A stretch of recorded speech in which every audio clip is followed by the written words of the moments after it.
as the sector, which is currently facing a number of challenges, we also appeal to you that it is very important that we work together to save the formal retail and wholesale, and help those that are struggling to restock so that they can restock, given the number of branches that are nationwide that most of those brands have, and that actually will also save various communities.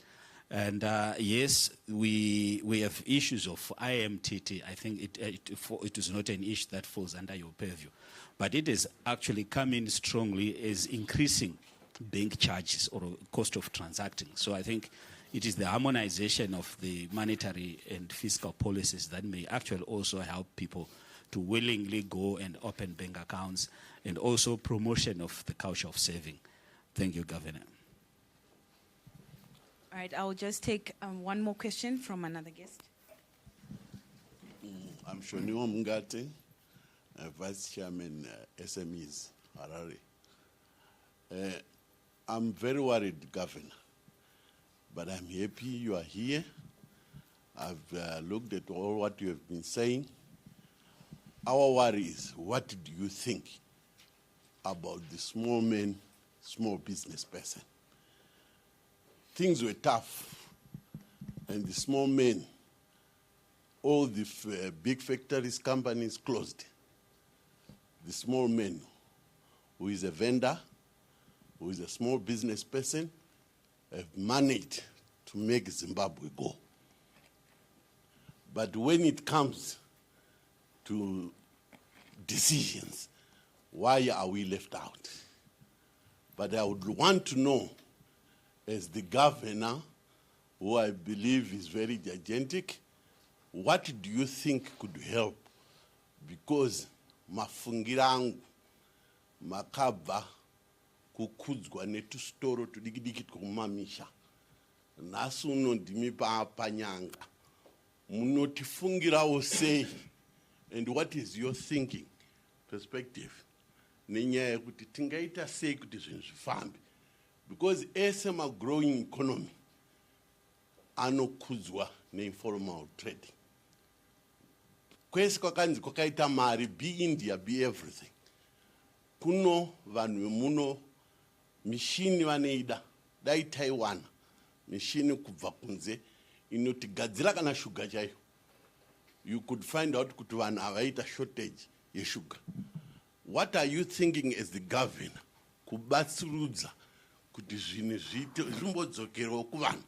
Ndinokupa mufananidzo mumwe chete, governor. Musi wakadecidewa negovernment kuti taakuda kubatsira varimi vewheat, vakanofanda wheat. Today wheat here is surplus. What are you doing with the small businessmen? Haana collateral, haana mari, but pfungwa makabva muno governor practically makapinda mu industry dzavharwa, makanopsvika kungave kunogadzirwa furniture. You see beautiful furniture because vanhu vacho vane experience, asi mari yekuti vatenge material havana.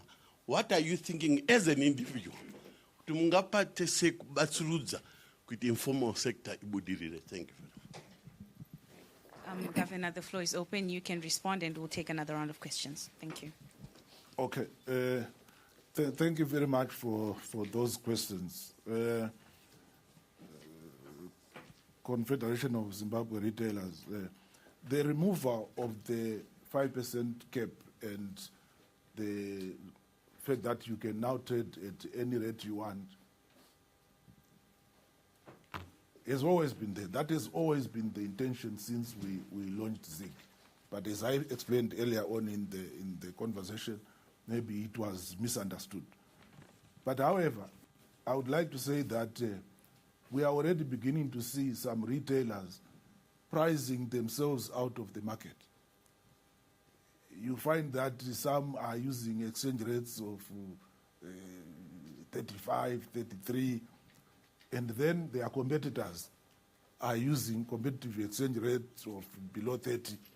And no wonder business is now concentrated in the businesses, obviously, that have got a favorable exchange rate. Because if I am going to spend my hard-earned ZIG, I'm not going to spend it in your shop and pay 35 when I know the true value of my ZIG is actually 22, not even 26, which is on the willing seller, willing buyer market.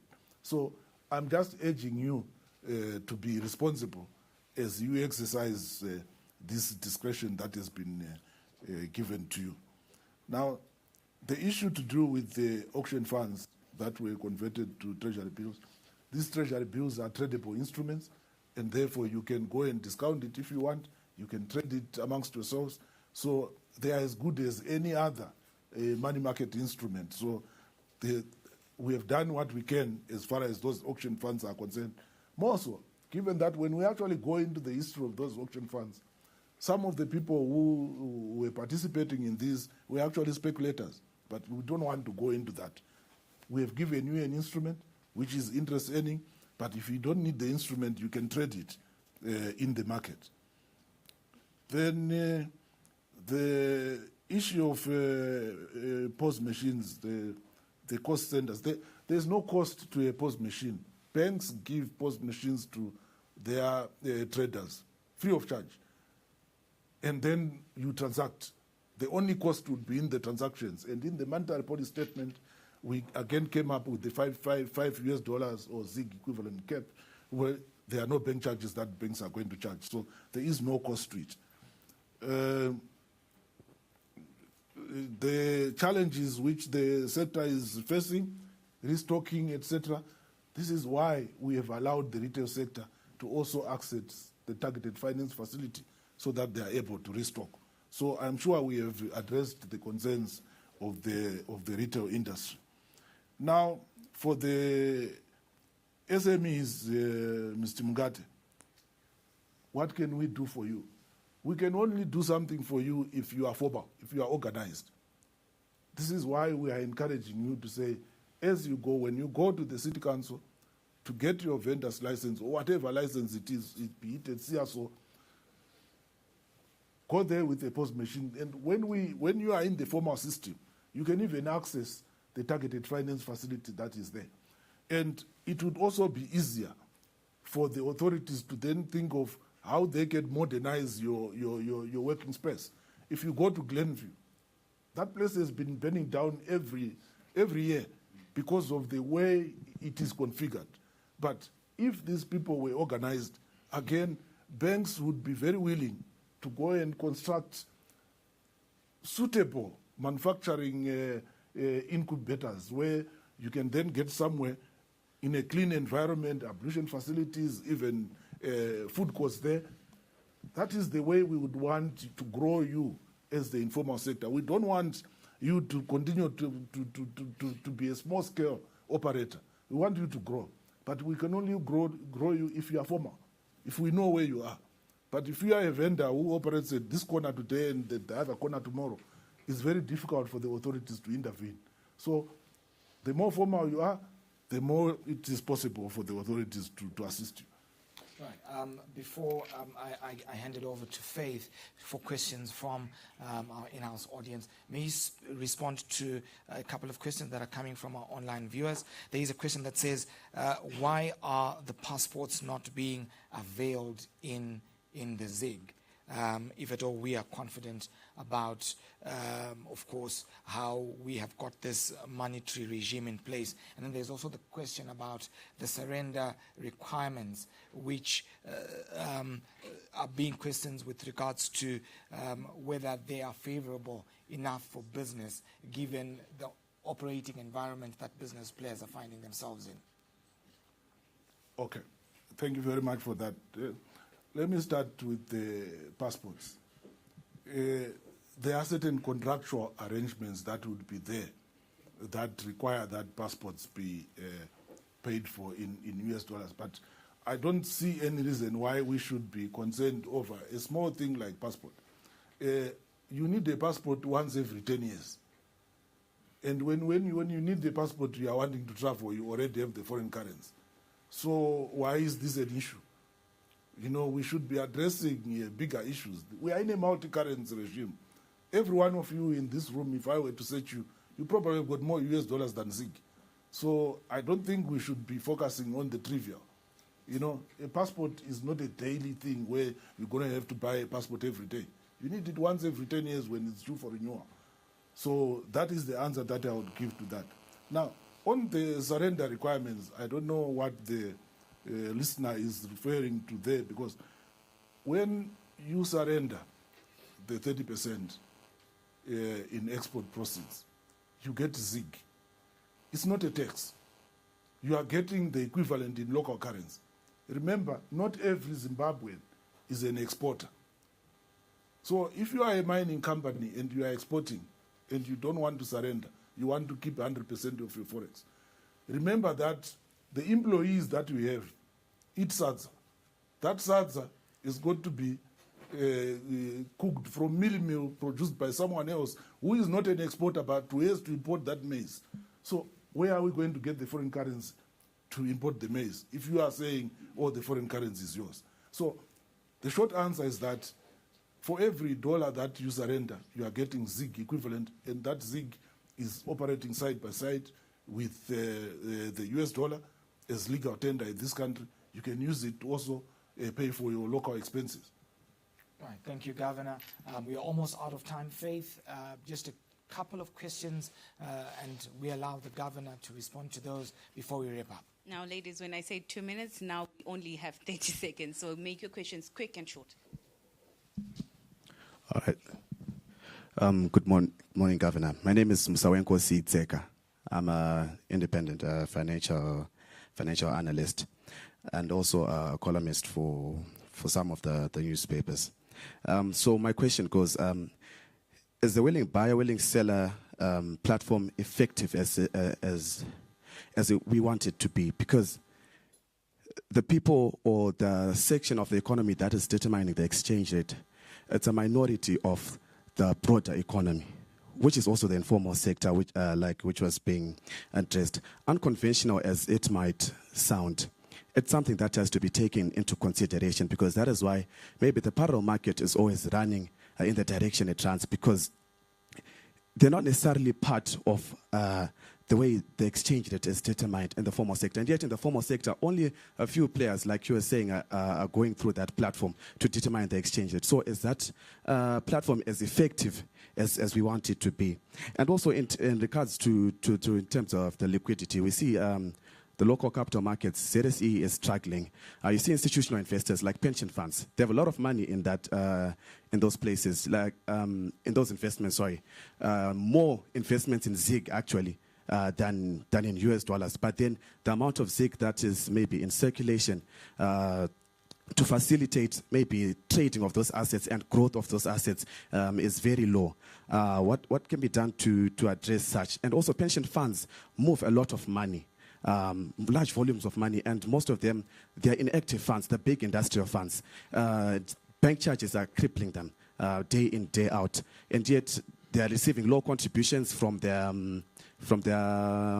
members. What can be done to assist those kind of institutions, the institutional investors, your pension funds, that move large volumes of money, but at the same time, they don't have that much income coming in from their contributors? Thank you.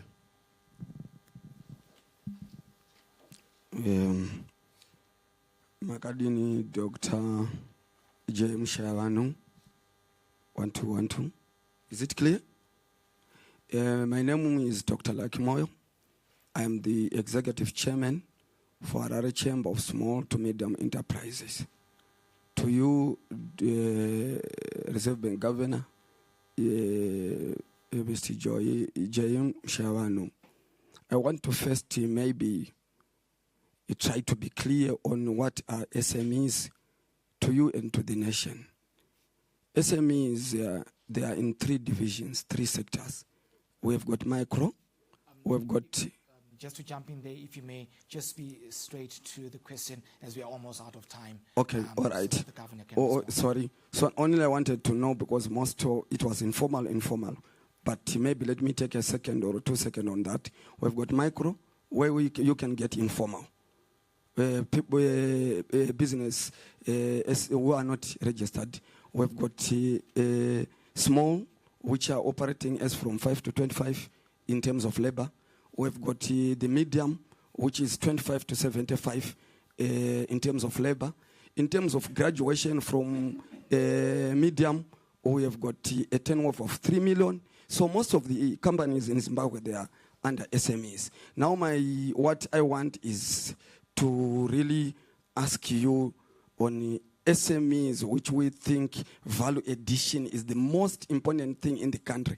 As you see, Governor, in most of 99% of our shops in the country, Growth Point town and cities are all imported products. So why don't you make a plan or maybe lobby to you to say we want a plan where we can do have value addition, which include confectionery, which include manufacturing of clothes, which includes manufacture all that sector. For that question, yes. We'll have the last question from Mr. Karoro from the Zimbabwe National Chamber of Commerce, and the governor will respond as we wrap up. Thank you, Eben. Governor, a pleasure, and thank you for addressing us and addressing the nation. To keep it very short, Governor, the issue of de-dollarization has obviously been very topical. In numerous occasions, we've talked about the issue of confidence and the issue of clarity. So if you could, Governor, share with us your roadmap as you see the implementation of de-dollarization happening between now and 2030. Thank you. Governor, if you could just quickly respond to those questions. Thank you. Yeah. Thank you. I will start with the question that asked how effective the willing seller, willing buyer market is, given that there is the informal side of it. But maybe the questioner was not clear that the willing buyer, willing seller market is open to everyone. Whether you are an informal trader, whether you are an individual, whether you are a corporate, if you have got money that you want to sell to get ZIG, go to your bank, tell them what rate you want. They will either say they can accept it or maybe your rate is too high or whatever.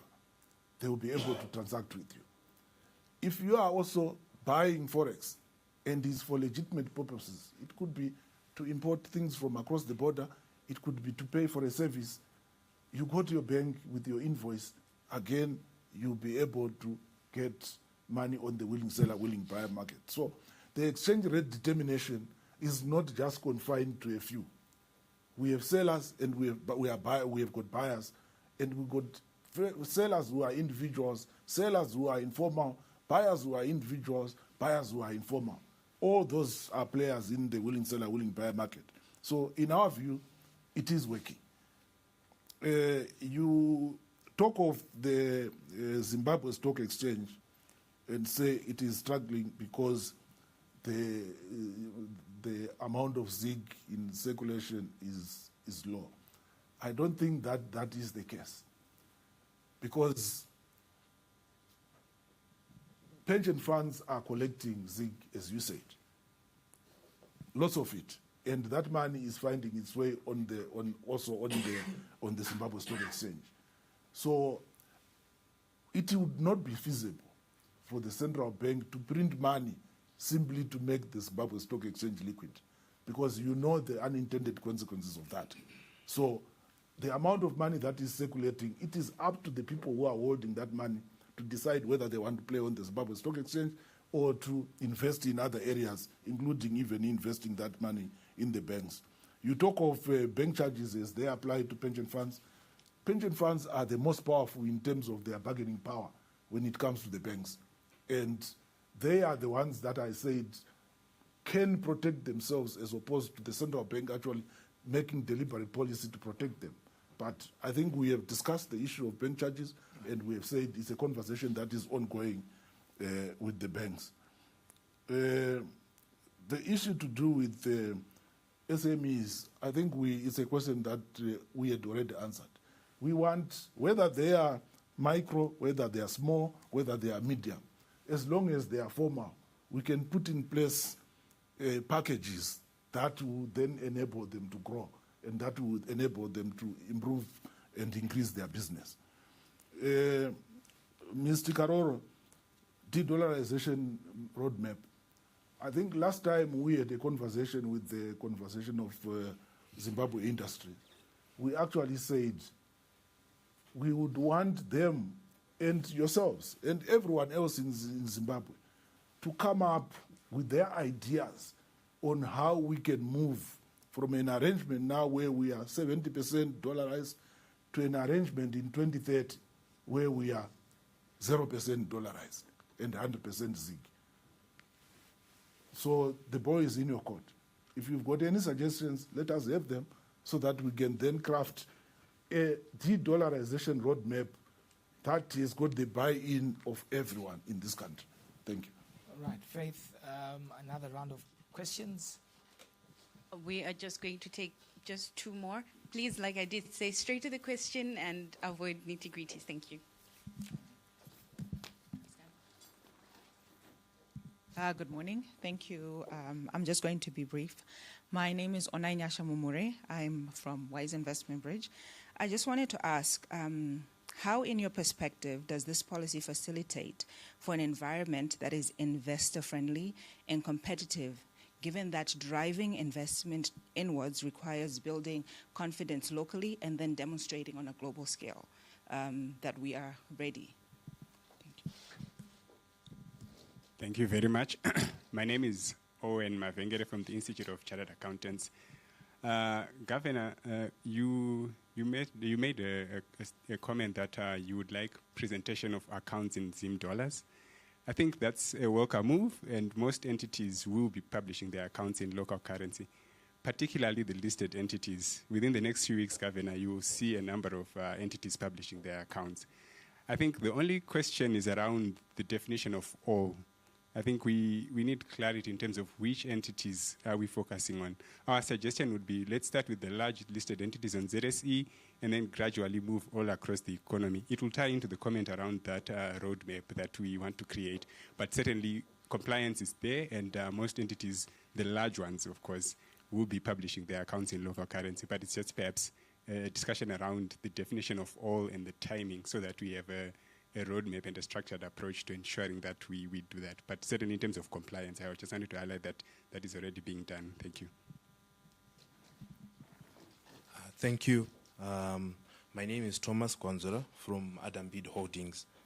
Dr. Governor, the introduction of ZiG was an exciting move, having started from an 80-20% to 70-30, and we are very much excited with an anticipation that by this time would have reached at least 60-40 or maybe 45-55 in that ride.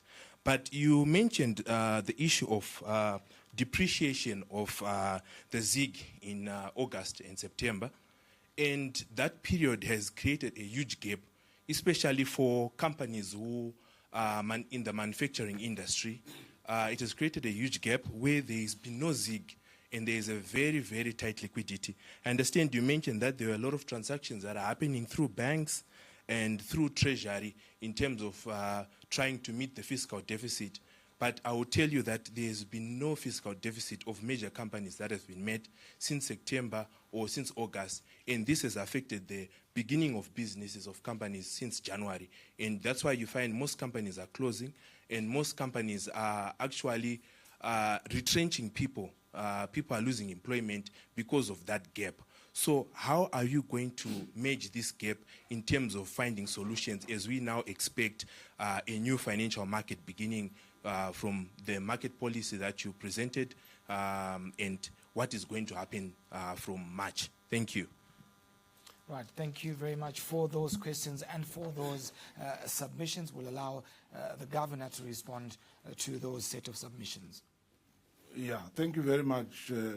To the first question, I'm not sure I fully understood, but what I can say is that the monetary policy statement that we announced is meant to usher us into an area where there is free market participation, especially in the foreign exchange market. If someone is an investor, they should know that they can bring in their money and they can take it out depending on what they would have decided to do with their business.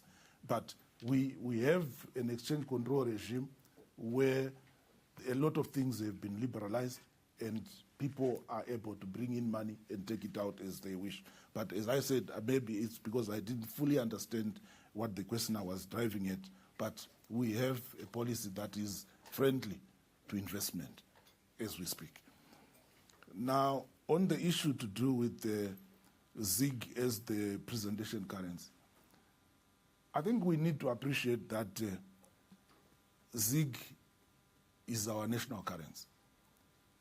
If you are a company which is trading in South Africa, you present your results in rands because that is the currency of the country. Yes, we know that there's a difference between a functional currency and a presentation currency. You can trade in any currency you want in this country because we are in multi-currency. But when it comes to presenting your results, we are saying you should present them in our local currency, which is what happens in every other country. We are not doing anything that is out of the ordinary. We're just doing what every other country is doing. In South Africa even, if you are a country, a company which is exporting 100% of its proceeds and you are getting 100% of your turnover in US dollars, when it comes to presenting your financials, you present them in rands. And that is all we are trying to achieve by that. So whether it should apply to large, small, medium, it should apply to everyone because that is our currency. And I think whilst also on that, and I'm glad that you come from the institute, the institute still thinks that we are in hyperinflation, and therefore you would want IAS 29 to apply. But what I can tell you is that we have given you figures which have shown that since the introduction of ZIG in April, inflation has been largely contained. How do you talk of IAS 29 accounting in hyperinflationary times when month-on-month inflation, for example, for the month of February is 0.5? What is it that we are inflating when in fact we are almost on 0% inflation? This is one thing that we want you as the accounting motherboard to also think about, because we could continue to say we are in hyperinflation when the facts on the grounds are saying that we are not in hyperinflation. Then the issues to do with again, the last speaker is talking about the gap that has been caused by the depreciation that happened in September.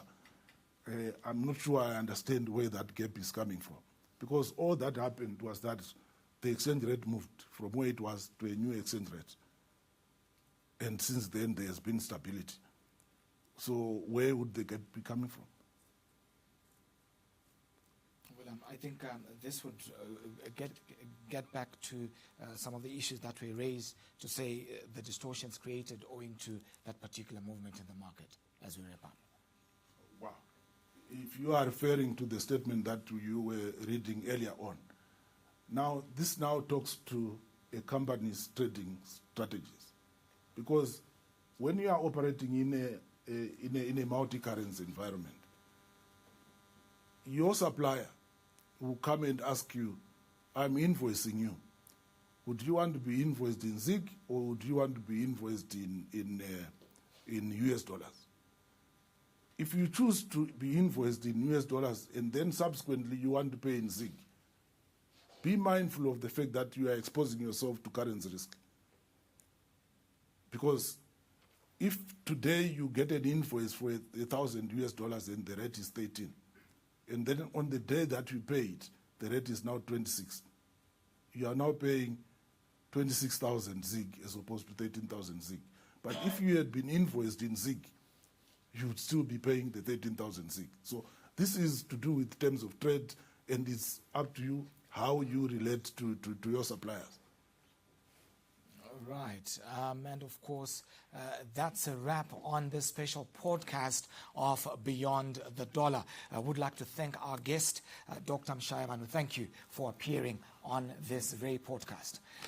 A big shout out, of course, to our in-house guests, captains of industry, as well as representatives of the SMEs, as well as key bodies within the Zimbabwean economy. Thank you, Faith Nyaude, my co-host, in helping articulate the issues at hand right here on this particular podcast. Do follow us on social media handles at Zim Papers TV Network, as well as at ZTN Prime. Your views and your thoughts are important to us. I'm Eben Mabunda, the money man. Let them do what they do. When we do what we do, we mean business. Thank you and have a good day.